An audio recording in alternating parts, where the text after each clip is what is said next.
Prenons nos Bibles ensemble et regardons de nouveau dans l'épître de Paul à Timothée. C'est sa deuxième épître que nous sommes en train d'étudier et nous sommes dans le chapitre 2. Et mon texte, je vais reprendre à partir du verset 14 jusqu'au verset 19 aujourd'hui. Et je voudrais vous parler de ce message d'éviter les discours vains qui ne profitent à rien. C'est ce que Paul est en train d'encourager Timothée dans le ministère que le Seigneur lui a donné. Et nous avons vu la dernière fois l'importance de dispenser droitement la parole de Dieu. Cela veut dire que nous ne devons pas simplement prendre cette Bible et prêcher de n'importe quoi, prêcher sur différents sujets comme les gens aiment entendre, mais qu'il n'y a qu'un seul message. Et le message de la Bible, de Genèse jusqu'à Apocalypse, c'est le message de Christ, Jésus-Christ et Christ crucifié.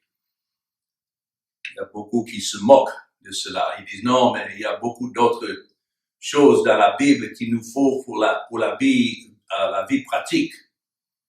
Mais si ce n'est pas fondé sur la personne et l'œuvre du Seigneur Jésus-Christ, donc il n'y a rien de pratique là-dedans. Parce que toute la gloire revient à Christ. Et la Bible que nous tenons dans nos mains, c'est une parole inspirée de l'Esprit. Et Christ lui-même a dit que lorsqu'il enverrait l'Esprit, que l'Esprit ne parlera pas de lui-même, mais il prendra les choses le concernant Christ, et il révélera ces choses en eux. Et c'est de cette manière que nous lisons la Bible et que nous prêchons la parole. S'il y a des prédicateurs qui ne prêchent pas Christ tel qu'il est révélé dans la Bible, il n'y a qu'une simple raison, c'est que Christ ne leur a jamais été révélé par l'Esprit. Les gens aiment prétendre qu'ils sont remplis de l'Esprit et ils font toutes sortes de gestes et autres au nom de l'Esprit. Mais le fait que l'accent est mis sur l'Esprit et non pas sur Christ, c'est évident que ce n'est pas l'Esprit de Dieu. Parce que tout ce que nous avons dans la parole, c'est concernant Christ. Cette Bible est l'autobiographie de Christ. C'est Christ, l'Esprit de Christ lui-même qui a fait écrire ce que nous étudions. Et donc, nous devons faire attention de la manière que nous dispensons cette parole. Donc, c'est ce que nous avons vu la dernière fois dans le verset 14 et 15. Quand Paul dit à Timothée, dans le verset 14, rappelle ces choses en conjurant devant Dieu qu'on évite les disputes de mots. Donc, on a déjà vu ça dans le verset 14 de notre texte la semaine passée, mais vous voyez dans le verset 16, ici, Paul le répète, évite les discours vains et profanes. Il parle ici de la manière que nous devons adresser les hommes rebelles qui n'ont pas encore l'esprit de Christ en eux, mais sont des gens religieux et qui veulent toujours nous emmener dans les disputes et contester le message qui donne toute la gloire à Christ. Nous entendons ça souvent dans les prédications où les gens disent oui, c'est Christ, mais, et dès qu'ils disent mais, ils veulent envoyer ça dans le sens de l'homme maintenant. Il faut que l'homme aussi fasse sa part. Combien de fois nous entendons de tels messages ou bien de telles discussions et les gens veulent, au lieu de parler de Christ et son œuvre, ils veulent parler de l'homme et de sa volonté et comment s'efforcer pour s'approcher davantage de Dieu dans sa vie personnelle. Et ces gens-là prêchent toujours ou bien veulent toujours que l'accent soit sur l'homme. C'est par là que nous savons que ce sont de la postérité de Caïn. Parce que c'est comme ça que Caïn est venu devant Dieu avec les œuvres de sa main. Bien sûr, il a labouré la terre et il a amené le fruit qui était pour lui le meilleur. Mais ce n'était pas ce que Dieu exigeait. Sans l'effusion de sang, il n'y a pas de rémission de péché. Donc il fallait, pour Abel, son frère, il fallait cet agneau qui était sans tache, mais un sacrifice sanglant. Il fallait que le sang soit versé comme une image, une prophétie de l'œuvre de Christ. Et voilà ce qui est le remède de notre péché, c'est en Christ. C'est dans son œuvre qu'il a accompli. Alors, lorsque nous prêchons et lorsque nous parlons avec des gens, nous devons, par la grâce de Dieu, garder toujours ce point-là que non, si ce n'est pas Christ et Christ crucifié, nous n'avons rien à dire, rien à ajouter à ce que les gens veulent dans leur discours. Et pour moi, comme nous avons vu la dernière fois, quand d'abord dans le verset 14, il dit que rappelle ces choses en conjurant devant Dieu qu'on évite les disputes de mots. Notez, qui ne servent qu'à la ruine de ceux qui écoutent. Passer le temps à parler de beaucoup de sujets qu'ils appellent bibliques. Et les gens aiment appeler ça des études bibliques. Ce n'est pas une étude biblique si du début jusqu'à la fin, l'accent n'est pas sur Christ et Christ crucifié. On parlait tout à l'heure de la manière d'enseigner nos enfants. Mais dès leur bas âge, nous devons prendre cette parole et n'importe où que nous nous trouvons dans la Bible, que ce soit l'Ancien Testament ou le Nouveau, que nous leur montrons Christ dans les Écritures, parce que c'est ce qui est profitable pour leur âme, comme Timothée lui-même a été enseigné depuis son bas âge. Alors, c'est Christ et Christ crucifié. Donc, dans le verset 15, Paul a dit, « Efforce-toi de te présenter devant Dieu comme un homme éprouvé, un ouvrier qui n'a point à rougir, qui dispense droitement la parole de la vérité. » Quand c'est écrit « Efforce-toi », le mot signifie étudier. Ce n'est pas que c'est par nos efforts, mais étudier chaque fois que nous prenons cette parole. Nous devons passer notre temps dans la prière et la préparation d'étudier, de nous présenter devant Dieu comme un homme éprouvé. Et comment est-ce qu'on peut se présenter devant Dieu de cette manière? C'est toujours en parlant de son Fils. Toute la gloire de Dieu est dans son Fils. Donc, lorsque nous étudions la Bible, nous devons, et surtout dans la prédication, nous devons prier à ce que Dieu nous donne à interpréter ces Écritures qui sont inspirées, les interpréter dans leur sens que Dieu lui-même a donné ses paroles. Et encore, le sens sera toujours concernant Christ, concernant sa personne, concernant son œuvre, et de montrer que tout ce que dit la loi, c'est écrit afin que nous voyions comment Christ a accompli toute la loi, non seulement dans la lettre, mais aussi dans l'esprit de la loi, et ainsi enseigner et faire nourrir ceux qui nous écoutent. Et ça, c'est le même message que ça soit les plus jeunes en Christ ou bien les plus vieux.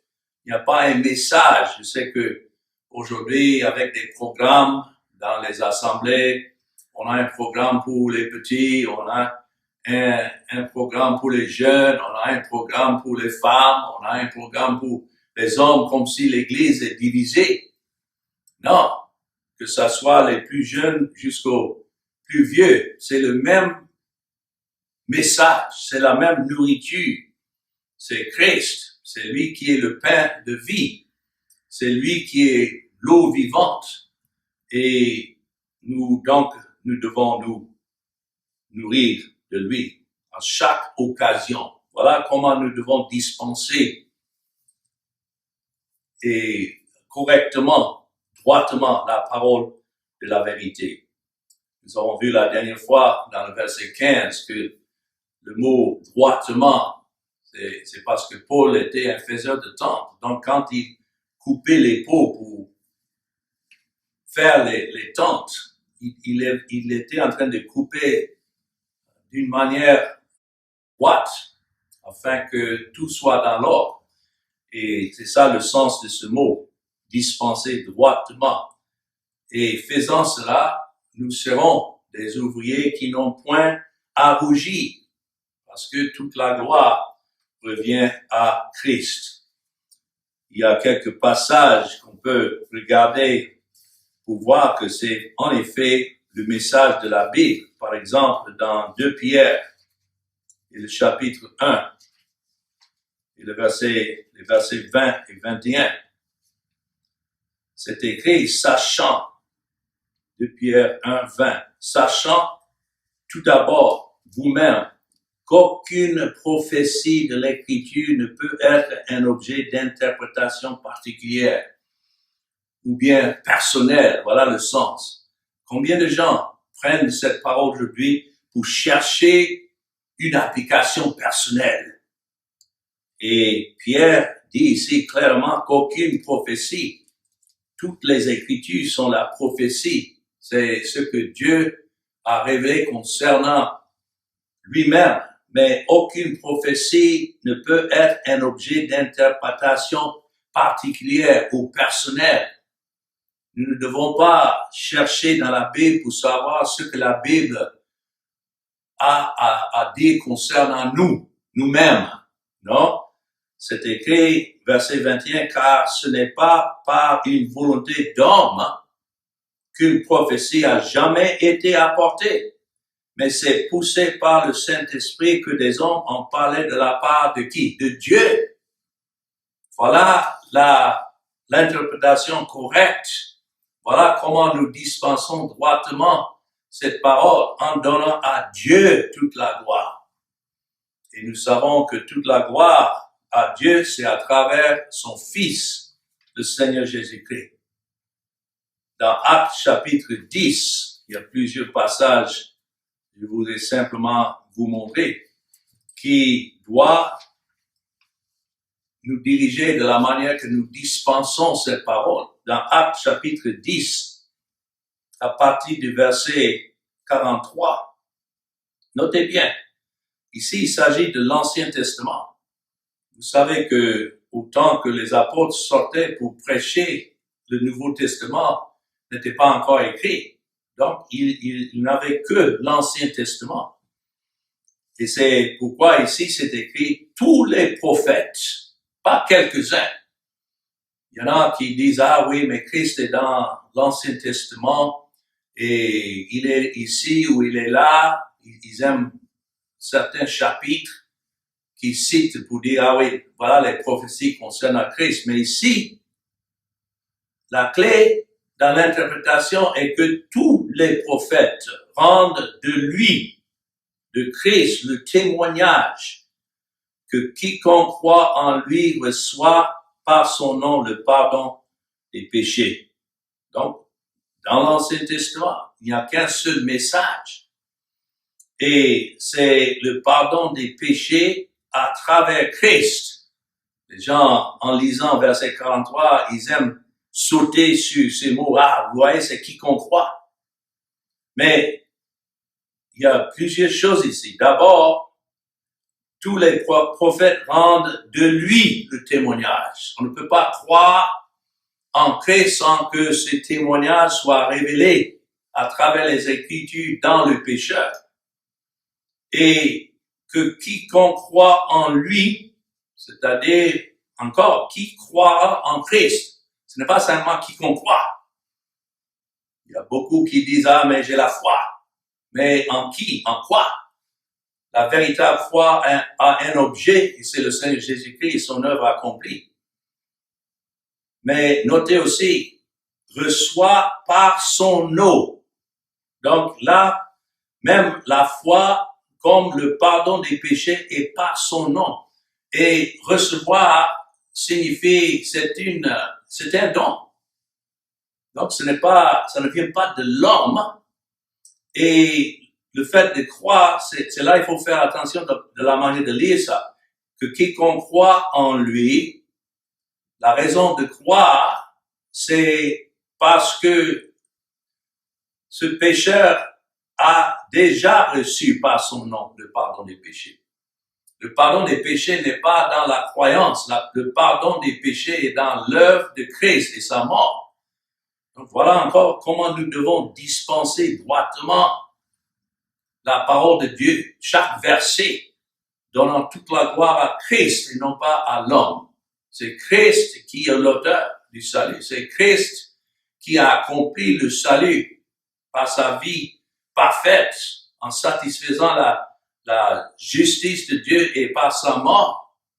Et que ceux qui reçoivent ce Christ-là, ils le reçoivent, le pardon des péchés leur a déjà été accordé dans la vie et la mort du Seigneur Jésus-Christ. Voilà, lorsque l'Esprit de Dieu ouvre les yeux d'un pécheur, voilà où ces pécheurs-là regardent. Ce n'est pas en eux-mêmes, ce n'est pas en donnant la gloire à leur propre volonté, mais toute la gloire revient à Christ. Donc, nous devons faire attention de dispenser droitement cette parole à chaque fois, donnant toute la gloire à Christ. Un autre passage que nous allons regarder avant de continuer, et ça c'est dans l'Évangile selon Luc, et le chapitre 24, à partir du verset 44 et 45. Et ici, c'est lorsque il y avait des disciples sur la voie d'Emmaüs après la mort de Christ, mais ils ignoraient ce que Christ avait déjà annoncé, que il allait mourir, mais en 3 jours ressusciter. Cela démontre déjà que nous pouvons être dans l'ignorance concernant beaucoup de choses, concernant Christ et son œuvre, mais si nous sommes à Christ, c'est-à-dire Dieu nous a choisis et nous a donné à son Fils, et Christ est venu payer la dette, nous avons cette assurance que nous ne pouvons pas rester dans l'ignorance, parce que notre salut dépend de lui. Et c'est ainsi que nous voyons cela, que lorsqu'il marchait sur cette voie, on peut aller jusqu'au verset 17, où Christ les a trouvés sur cette voie, et il leur dit, de quoi vous entretenez-vous en marchant pour que vous soyez tout tristes? Et l'un d'eux, nommé Cléopas, lui répondit, es-tu le seul qui, séjournant à Jérusalem, ne sache pas ce qui est arrivé ces jours-ci? Quoi? Verset 19, leur dit-il. Ce n'est pas que Christ ignorait, mais il pose ces questions afin de tirer d'eux leur pensée et ce qui c'était pour eux. Pas pour Christ. Christ connaît toutes choses, mais quand il dit quoi, leur dit-il? Et il lui répondit, ce qui est arrivé au sujet de Jésus de Nazareth, qui était un prophète puissant en œuvre et en parole devant Dieu et devant tout le peuple, et comment les principaux sacrificateurs et nos magistrats l'ont livré pour le faire condamner à mort et l'ont crucifié. Et notez bien verset 21, nous espérions, c'est comme ils ont perdu même la petite foi qu'ils avaient. Nous espérions que ce serait lui qui délivrerait Israël. Mais avec tout cela, voici le 3e jour que ces choses se sont passées. Combien de fois le Seigneur avait enseigné à ses disciples qu'il allait mourir, mais le 3e jour, il a ressuscité. Et voilà, eux-mêmes, ils utilisent le mot 3e jour, la phrase, sans se rendre compte que effectivement ce jour-là était le 3e.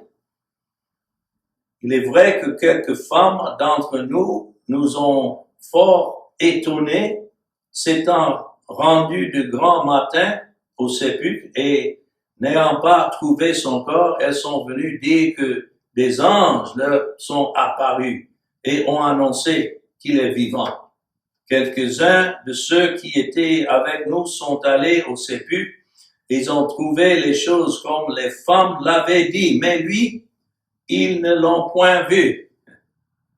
Jusque-là, leurs yeux étaient aveuglés. Alors Jésus leur dit, verset 25, « Ô homme sans intelligence ». Voilà pourquoi il nous faut la révélation de Christ au cœur à tout moment, parce que sans son esprit, sans Christ, nous sommes pareils.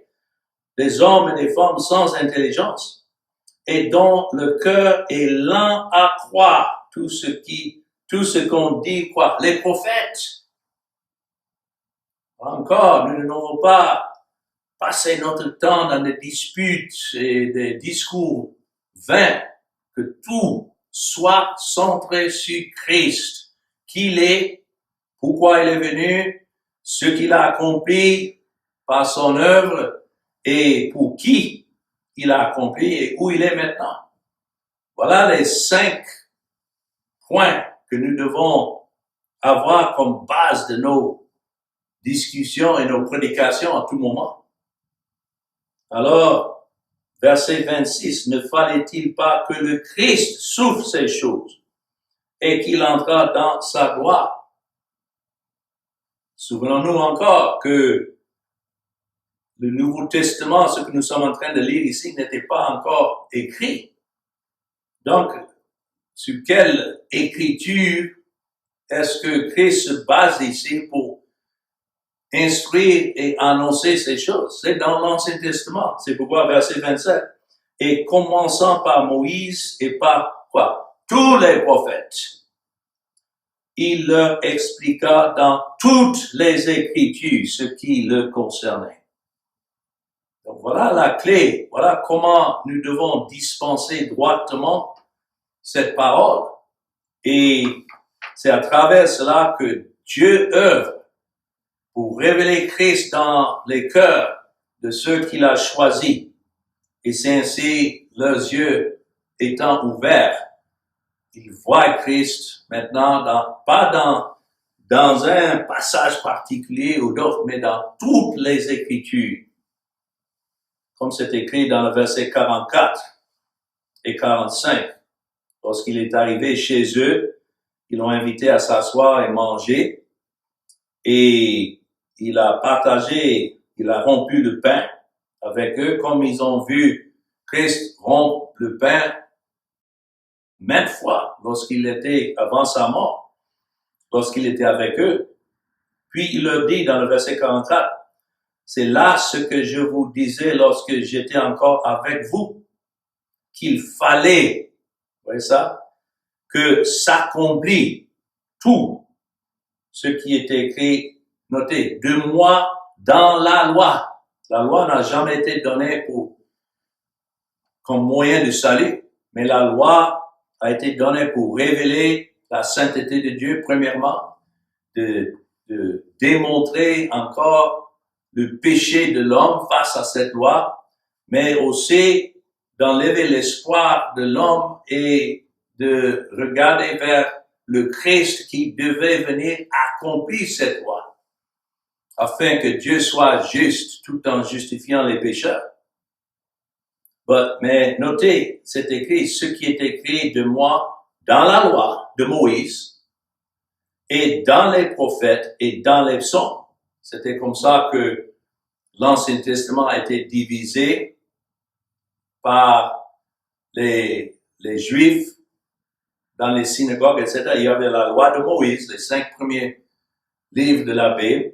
Et puis, notez, les prophètes, tous les restes, le reste des Écritures était sous ce type des prophètes, parce que tout concernant Christ, l'histoire de la Bible, c'est l'histoire de Christ, de la rédemption de Dieu en Christ, est révélée en type et en prophétie, en promesse, mais aussi dans les psaumes. Ça, c'est l'Ancien Testament tout entier. Donc, ayant déclaré ces choses, notez bien ce qui suit dans le verset 45. Alors, il leur ouvrit l'esprit afin qu'ils comprissent les Écritures. Voilà, nous savons que quelqu'un a eu des yeux ouverts par l'esprit. Ce n'est pas quelqu'un qui est en train de parler des miracles ou des bonnes œuvres ou bien d'une marche chrétienne ou bien comment se perfectionner. Les gens qui parlent comme ça sont encore aveugles. L'évidence est ici que lorsque l'esprit ouvre l'esprit des hommes et ils comprennent les Écritures, ceux qui vont comprendre dans le verset 46, et il leur dit ainsi, il est écrit que le Christ souffrirait et qu'il ressusciterait des morts le 3e jour, et que la repentance et le pardon des péchés seraient prêchés. Notez, en son nom. Il y a beaucoup qui prêchent la repentance, mais c'est pour eux se détourner eux-mêmes de leur mauvaise voie. Mais ici, la repentance est toujours en lien avec le pardon des péchés. Le pardon des péchés a eu lieu à la croix, et donc la repentance, c'est l'œuvre de l'Esprit, c'est le don de Dieu de tourner les cœurs de ceux pour qui Christ est mort à Christ, celui qui les a déjà pardonnés de leurs péchés. Ce n'est pas une condition du pardon, donc il faut se repentir et alors Dieu pourra maintenant vous pardonner de vos péchés. Non, ça c'est un faux message. La repentance, c'est l'œuvre de l'Esprit qui tourne le cœur vers Christ, par qui est le pardon des péchés. Que lorsque l'Esprit ouvre le cœur d'un pécheur, ce n'est pas à ce moment-là qu'il reçoit le pardon des péchés, mais c'est là que ses yeux sont tournés vers celui qui est venu et donné sa vie et maintenant monté au ciel où il règne. Il intercède en faveur de ceux pour qui il est mort. Et c'est ainsi que nous voyons que le pardon a déjà eu lieu même avant que nous-mêmes nous l'avons connu. Mais que la repentance, ce changement de cœur, tourne ce cœur maintenant vers Christ et non pas vers nous-mêmes. Alors c'est ce message qui devait être et doit être prêché en son nom à toutes les nations, à commencer par Jérusalem. Alors voilà le message que nous avons à prêcher et voilà le message que ceux qui sont les objets de la grâce de Dieu croient. Et c'est par là que nous savons qu'ils sont vraiment enseignés de Dieu. Et c'est la base de toute fraternité en Christ. C'est pourquoi nous ne pouvons pas simplement nous joindre à qui que ce soit parce qu'ils se disent chrétiens. Mais nous devons poser la question, chrétien comment? Parce que il n'y a qu'un seul Christ en qui nous devons croire. C'est pourquoi, alors, revenant à notre texte dans 2 Timothée 2 et le verset 16, nous évitons les discours vains et profanes. Comme Paul a déjà dit dans le verset 14, qui ne servent qu'à la ruine. Passer le temps à parler d'autres choses ne sert qu'à la ruine de ceux qui écoutent. Nous ne devons même pas nous asseoir ensemble avec des gens qui veulent parler de toute autre chose, sauf Christ et Christ crucifié. Et je dois dire que si vous cherchez à vous joindre à ces petites études bibliques et autres, et dès le départ, vous mettez l'accent sur le fait que toutes les Écritures parlent de Christ, alors ils ne vont même pas vouloir que vous continuiez à rester avec eux. Ils vont vous faire sortir de leur milieu. Parce que ce n'est pas pour ça qu'ils se réunissent. Les gens font ces études bibliques pour trouver les petites applications personnelles pour leur vie. Et à travers ces études, ils sont incités davantage à faire de plus en plus des œuvres et autres plus zélées, etc. Mais nous ne devons pas être comme ça. Nous devons être comme Marie, qui était assise au pied de Christ, quoique Marthe était debout et s'occupait de beaucoup de choses, mais Christ a dit à Marthe, Marie a choisi la meilleure part pour s'asseoir à ses pieds et apprendre de lui. Voilà ce qu'il nous faut. Donc, nous évitons les discours vains et profanes, car ceux qui les tiennent, c'est écrit, avanceront toujours plus dans, quoi? Notez, pas dans la piété, mais dans l'impiété. Pourquoi? Parce qu'ils sont en train de chercher une justice de leur propre gré et ne se sont pas soumis à la justice de Dieu qui est en Jésus-Christ. Voilà ce que Paul a dit en écrivant aux Romains, dans Romains chapitre 10. Et voilà le point clé de ce que nous sommes en train de voir. Paul dit de ses frères selon la chair, c'est-à-dire les Juifs. Il dit, frère, le vœu de mon cœur et ma prière à Dieu pour eux, c'est qu'ils soient sauvés.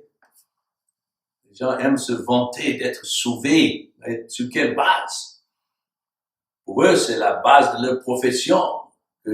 À un tel moment, j'ai reconnu que je devais me donner à Christ, donc je me suis donné, j'ai pris la décision, voilà comme il parle.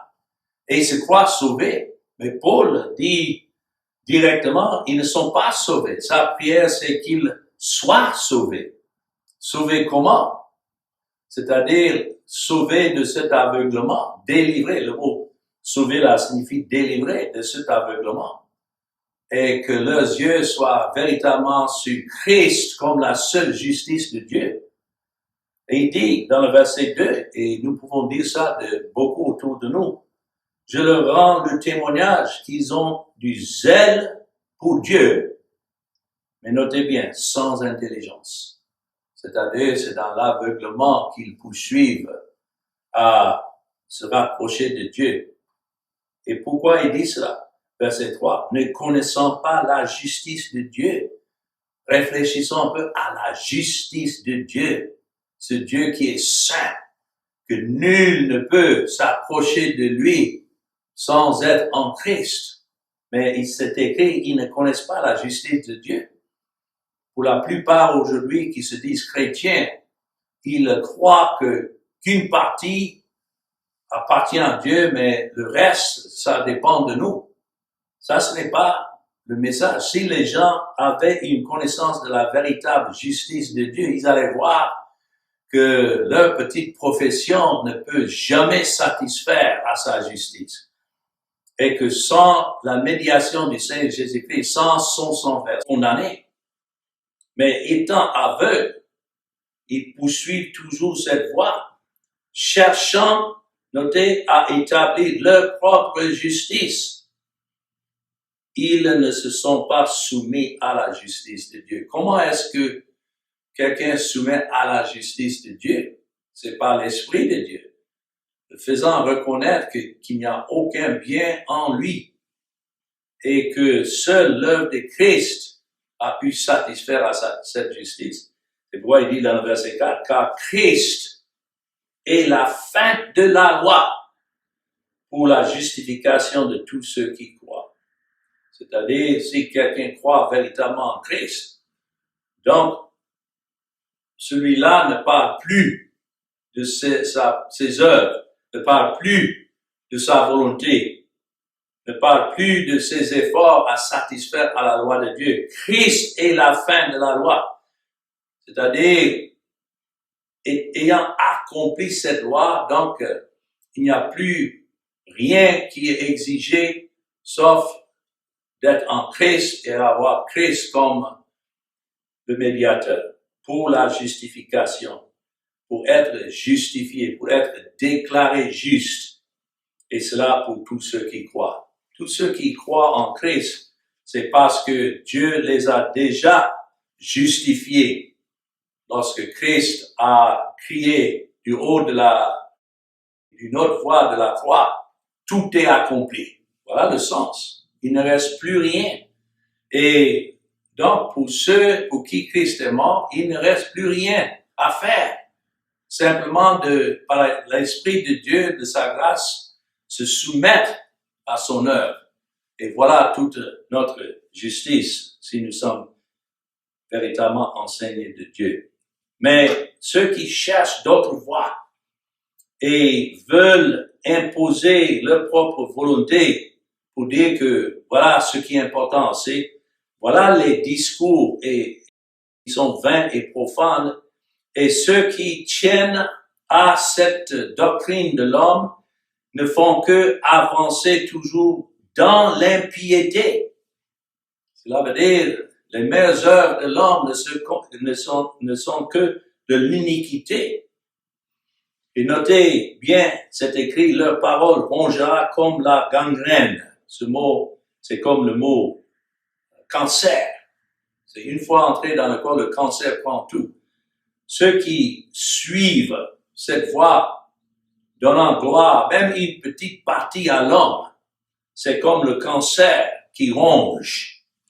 Et laisser dans cette fausse sécurité, cette fausse profession, ça ne peut qu'amener ceux qui suivent cette voie à la mort. Non seulement la mort physique, mais la mort éternelle. Alors c'est pourquoi nous devons éviter de tels discours vains et profanes et avoir l'accent, que ce soit dans la prédication ou bien dans nos paroles aux autres, que ce soit sur Christ et Christ crucifié. Voilà ce que Paul a dit en écrivant aux Corinthiens, dans 1 Corinthiens chapitre 2, et du verset 1 au verset 5, il dit, pour moi, frère, lorsque je suis allé chez vous, ce n'est pas avec une supériorité de langage ou de sagesse que je suis allé vous annoncer le témoignage de Dieu. Le témoignage de Dieu, c'est Christ. Il n'a pas d'autres témoins, d'autres témoignages. Mais ce n'est pas avec une supériorité de langage. Il faut noter la manière que certains prédicateurs prêchent. Et prêchent d'une manière comme s'ils ont une certaine autorité sur les hommes. Voilà comment ils prêchent pour influencer les gens. Mais Paul dit, il n'a pas utilisé de telle manière, ni d'une sagesse de lui-même. Il dit, je n'ai pas eu la pensée de savoir parmi vous autre chose que Jésus-Christ et Jésus-Christ crucifié. Si le message n'est pas Jésus-Christ et Jésus-Christ crucifié, c'est un vain discours. Même si c'est prêché d'une manière à influencer les gens, c'est un vain discours.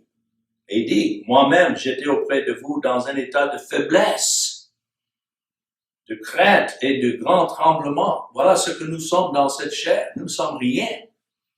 Si Christ nous fortifie, si ce n'est Christ qui nous donne cette parole à déclarer, et ma parole et ma prédication ne reposaient pas sur les discours persuasifs de la sagesse, voilà, des vains discours que Paul explique ici à Timothée, mais sur une démonstration d'esprit et de puissance, afin que votre foi fût fondée, non sur la sagesse des hommes, mais sur la puissance de Dieu. Si à la fin d'une prédication, les gens ne font que parler du bien de vous, le prédicateur, ils aiment vous citer, c'est qu'ils n'ont rien entendu.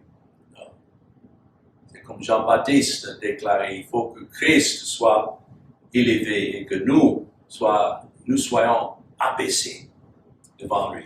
Nous ne sommes rien sans lui. Alors, c'est pourquoi Paul compare de tels messages à la gangrène. C'est un cancer qui ronge et qui emmène des âmes à la ruine si ce n'est pas Christ et Christ crucifié. Et il cite là, certains hommes de ce nombre sont Hyménée et Philette qui se sont détournés de la vérité, disant que la résurrection est déjà arrivée. Voilà encore comment les gens aiment pervertir les Écritures.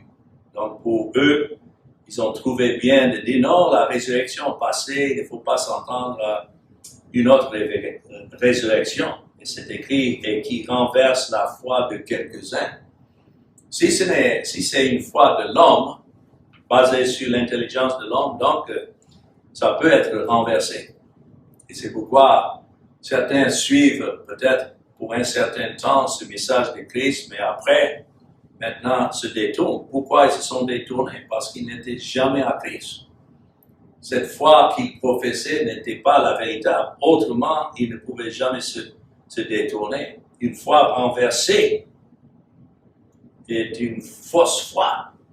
Parce que la foi qui est en Jésus-Christ est pour toujours. Et c'est Dieu qui préserve les siens. Alors nous allons nous arrêter là. Et Dieu voulant reprendre à partir du verset 19 la prochaine fois. Et que le Seigneur bénisse ce que nous venons d'entendre ensemble. Amen.